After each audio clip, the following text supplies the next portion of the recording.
dans votre livre, tu écris que Zemmour a prouvé que juif patriote est un oxymore, et j'aimerais te demander en quoi Reconquête a prouvé que juif et patriote sont des termes contradictoires.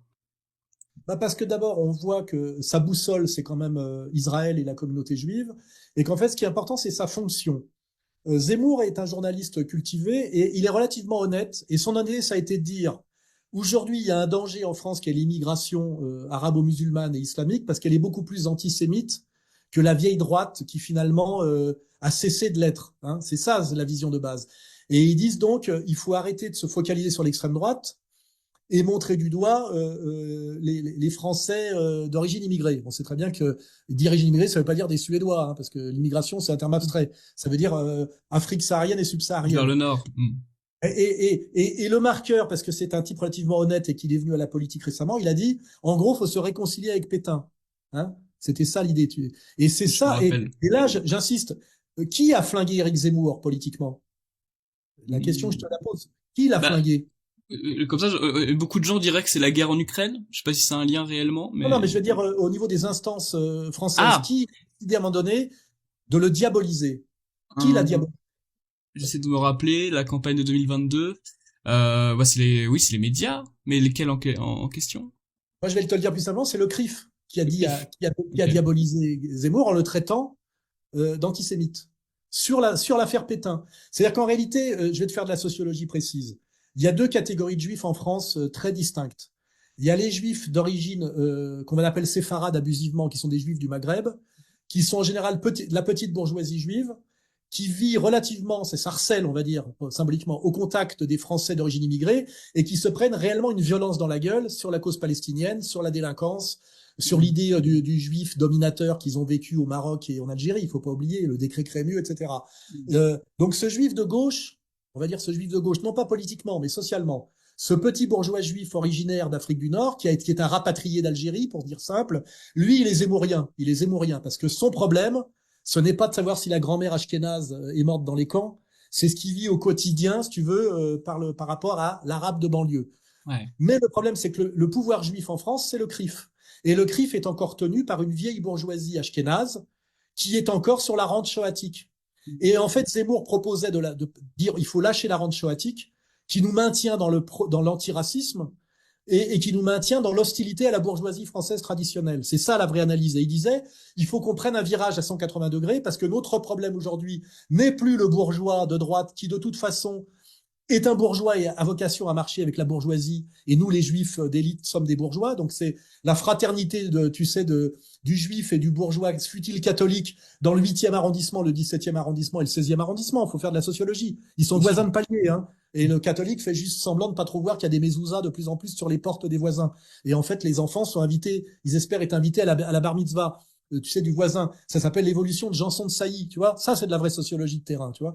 Et Zemmour a dit, voilà, il faut que, pour ça, il faut qu'on dise que Pétain n'a pas été si méchant, et parce que le vrai danger pour nous, aujourd'hui, et le nous, il dit, les juifs qui ont des problèmes. Or, les juifs qui ont des problèmes, c'est pas les juifs du 17e arrondissement, de la belle bourgeoisie ashkénaze qui tient la France par tous les bouts. Hmm. C'est ces juifs rapatriés du Maghreb, qui ont des problèmes avec leurs cousins, tu vois, leurs cousins maghrébins. Et c'est la violence qu'ils subissent et dont ils parlent, elle est réelle. Et Zemmour représente ces gens-là. Il est donc majoritaire par rapport au problème juif français. Mais il s'est heurté au vieux pouvoir ashkénaze, tu vois, qui eux Ouais. sont sur la rente shoatique de la grand-mère morte à Auschwitz. Or aujourd'hui, le Hmm. problème du quotidien, c'est pas la grand-mère morte à Auschwitz. Il tentait d'ailleurs que c'est vérifié parce qu'on n'a pas les moyens, on n'a pas le droit d'essayer de vérifier. C'est C'est le interdit. problème du juif de Sarcelles, du juif de Bondy, de l'ensauvagement des banlieues. Et ça, cette réalité, Zemmour a cru qu'il suffisait d'être majoritaire et légitime par rapport à l'avenir de la communauté juive pour qu'on le valide. Or, ceux qu'on dit, il n'est pas question de renoncer à la rente shoatique parce que c'est notre bouclier, je dirais pratiquement religieux, et on en a fait quelque chose d'indépassable. Et parce qu'ils se disent aussi que quelque part, nous devrons toujours plus nous méfier du bourgeois blanc aux yeux bleus que du sémite qui est un circoncis comme nous et que nous avons toujours dans l'histoire contrôlé et dominé. Tu vois ce que je veux dire? Alors que Ouais. qui nous a botté le cul dans l'histoire du monde? Oui. l'Européen, c'est lui qui reste le danger éternel. Donc il y en a un qui est sur une séquence historique actuelle qui dit le vrai danger pour nous les Juifs, c'est le bougnoul réislamisé, L'antisémitisme, et l'autre ouais. qui dit non, non, le danger éternel reste le blanc aux yeux bleus, tu vois. Parce que n'oubliez Ouais. pas que ces gens-là ont une conscience raciale, religieuse, historique, tu vois, qui nous interdisent à nous, mais eux, ils l'ont totalement. Et c'est là Mhm. où Zemmour s'est fait disqualifier en étant traité d'antisémite par le CRIF. Les seuls qui avaient le moyen de disqualifier Zemmour, c'était ni toi, ni moi, ni même la gauche. C'est la communauté juive dominante qui a décidé que la proposition que faisait Zemmour, ils n'en voulaient pas. Parce que quelque Mhm. part, ils s'en foutent aussi du juif du quotidien, tu vois ce que je veux dire? Ouais, bien sûr. Eux, là, c'est pour se maintenir eux dans leurs valeurs, etc. Donc, on a une lutte des classes à l'intérieur de la communauté juive, qui n'est pas une communauté monolithique, tu vois. Et Zemmour représente l'avenir de la communauté, qui est en fait les juifs d'Afrique du Nord, dont le problème est la délinquance, on va dire la délinquance ethnique, tu vois, Et avec la tu- cause palestinienne, etc. C'est ça comme ça qu'il faut comprendre que Zemmour a été finalement poussé par Bolloré et finalement, à un moment donné, mis sur la touche par les élites du CRIF, qui sont des vieux juifs, grands bourgeois ashkénazes, tu vois. Parce qu'en fait, ils représentent à la fois l'avenir de la communauté, mais une communauté, une partie de la communauté qui n'a pas encore pris le pouvoir, tu vois ce que je veux dire, qui est toujours le séfarade au-dessous de l'ashkénaze, comme en Israël, d'une certaine manière. Tu vois. Tu penses que ça Et, déclasse automatiquement Sarah Knafo ou pas du coup? Parce que Sarah eh ben, Knafo, elle a pas la Sarah même histoire. Knafo, elle est moins impactée que Zemmour parce que c'est Zemmour qui a eu le discours. D'abord, Zemmour, c'est un mec qui est fasciné par la droite française traditionnelle. On était très amis pendant des années. Il a une vraie fascination pour la droite, voire l'extrême droite de souche. Quelque part, il a une admiration de nouveau riche, tu sais, pour la vieille France. Hein. C'est un nouveau riche Ouais, quelque part. Tu vois c'est très vrai. bien par même il vit dans le 17e arrondissement. Il essayait d'être coopté par des clubs, tu vois.